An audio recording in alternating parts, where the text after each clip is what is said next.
Hello children, last class we saw about isolation of DNA in a very purified form. I told you about the isolation of DNA. It will be along with other macro molecules, how to cut open the cell and how to break the cell and that isolate or release the DNA. So the next thing what you're going to see is you already will be familiar with this cutting of DNA at specific locations. We know very well cutting of DNA at specific locations is possible with the help of restriction enzymes, and we have just got the DNA in a purified form, and this purified DNA will be just undergoing the action of the restriction enzymes and they cut the DNA, pure DNA. And after that, this procedure also you have already seen, agarose gel electrophoresis is employed. This is for separation and isolation of the DNA fragments according to the sizes. So the agarose gel electrophoresis is employed to check the progression of the restriction enzyme. And here you know the medium is agarose gel medium. DNA is negatively charged and move towards a positive electrode anode. And the same process, this is for the source DNA. The same process is repeated with the vector DNA also.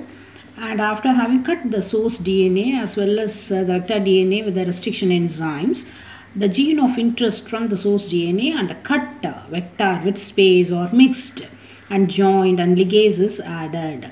And this results in nothing but the preparation of recombinant DNA, which we have already seen in so many diagrams of process.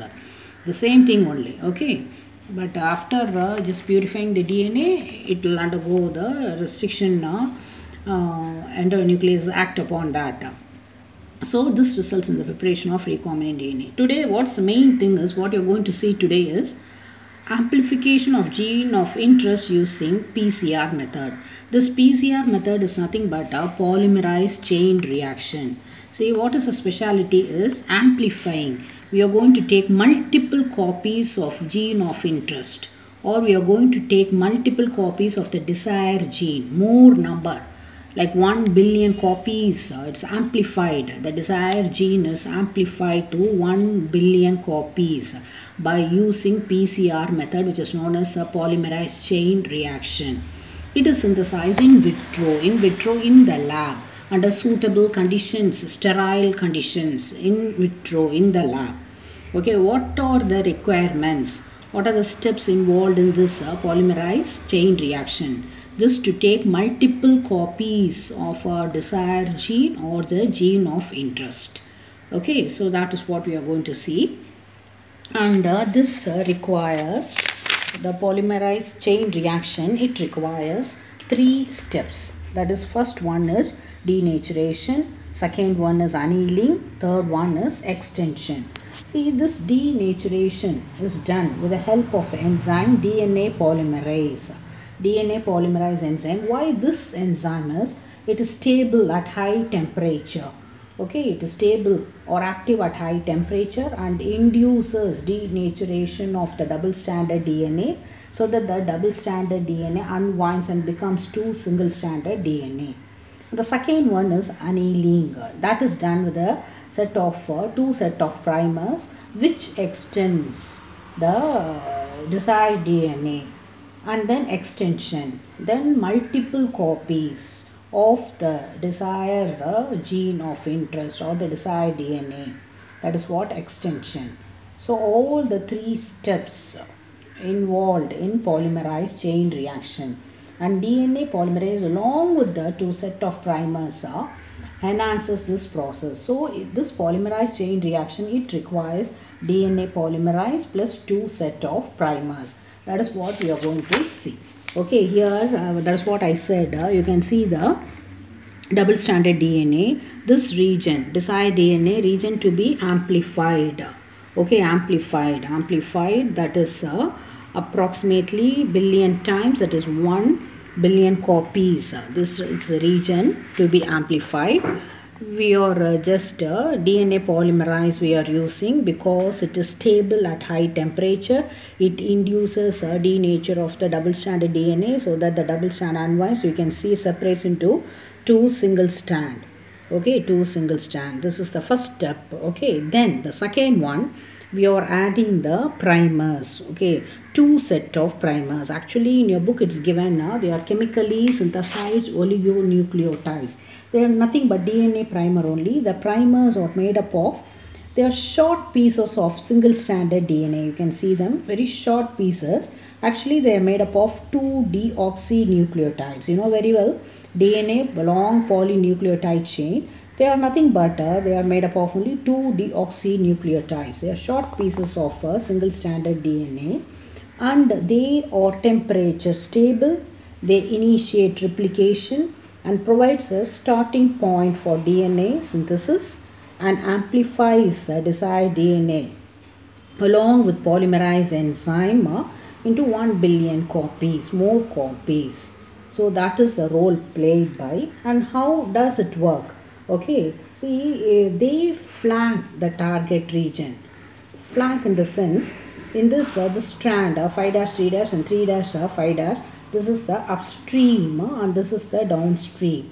They flank the upstream from 5 dash end and downstream from 3 dash end. Okay, so that is what they flank the target region. Okay, this is upstream, this is downstream. Upstream from 5 dash end and downstream from 3 dash end. So after this, what happened? They bind to the opposite strand. This is what the template DNA, they bind to the opposite strand of the template DNA. Okay, and defines a region of DNA that will be amplified to 1 billion copies. They only define the region of DNA that will be amplified to 1 billion copies, gene of interest, and all these along with DNA polymerase enzyme. So here you can see DNA polymerase actually plus deoxy. See, DNA polymerase extends the primers. You can see it extends the primers using nucleotides and this genomic DNA as a template. DNA polymerase extends the primers using the nucleotides and this genomic DNA as a template. Okay, so what happens if the process of amplification of DNA is repeated many times, the segment of the DNA can be amplified to 1 billion times. Billion times, that is 1 billion copies are made. Okay, so that is what is done here with the help of DNA polymerase and 2 set of primers. And this amplification is achieved to 1 billion copies. Amplified copies is achieved by the thermostable DNA polymerase. Thermostable, I already said, it remains active at high temperature. Normally enzymes will be inactive. High temperature they become inactive. But this enzyme remains active at high temperature. It is extracted from the bacterium Thermus aquaticus, genera and species name. Otherwise is known as stuck polymerase or DNA polymerase. It remains stable and induces denaturation of the double-stranded DNA, and this enzyme requires a set of primers to initiate replication other events in the reaction. So this is how the steps involved in polymerase reaction and how the gene of interest or the desired gene, multiple copies of the desired gene is synthesized in vitro by using DNA polymerase enzyme and 2 set of primers. I think you have been clear in this process. Okay, next we'll move on to the next one. That is nothing but the same thing what we have just seen, only it will be selectable markers. About the selectable markers, we have already seen the cloning vector features. I just insertion of recombinant DNA into the host cell. See, you know, to take the recombinant DNA, the recipient cell should be made competent, and last class we saw that how the bacterial cells or recipient cell are made competent to take up DNA. After that they are made competent, then the recombinant DNA bearing a resistant, this is the bacterial cell, it has already made competent to here, it has made competent to take up the recombinant plasmid. This is a plasmid. It has got a gene that is encoding resistant to antibiotic, example ampicillin. Okay, this we are going to discuss about use of a selectable marker. Already we know in a cloning vector how they are used. We have learnt about ampicillin and tetracycline. This we are going to say about ampicillin. It is a gene encoding resistant to antibiotic ampicillin. After the bacterial cell or the recipient cell make competent, the plasmid or the recombinant DNA is introduced into this, and the plasmid replicates, you know very well, and you more number of copies of the recombinant DNA which bears what resistant, the gene resistant for the antibiotic ampicillin. So these are all transformed cells. Some of the cells will be untransformed. They will not be taking the recombinant DNA. So how to identify the transformed cells from the untransformed cells? Same thing. Okay, in this way this ampicillin ampicillin acts as a selectable marker.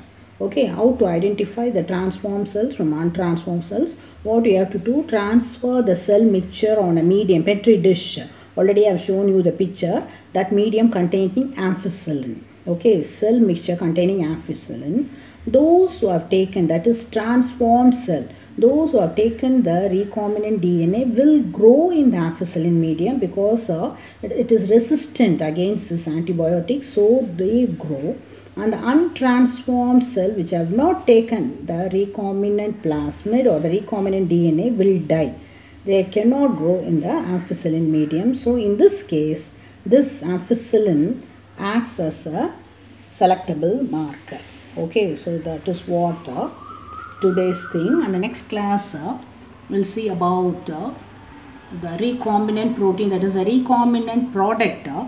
In the laboratory only minimum volume of the recombinant protein can be produced. To produce them on a large scale, we need something else. That is what we are going to see in the next class. Okay, children, all these things please write in your classwork.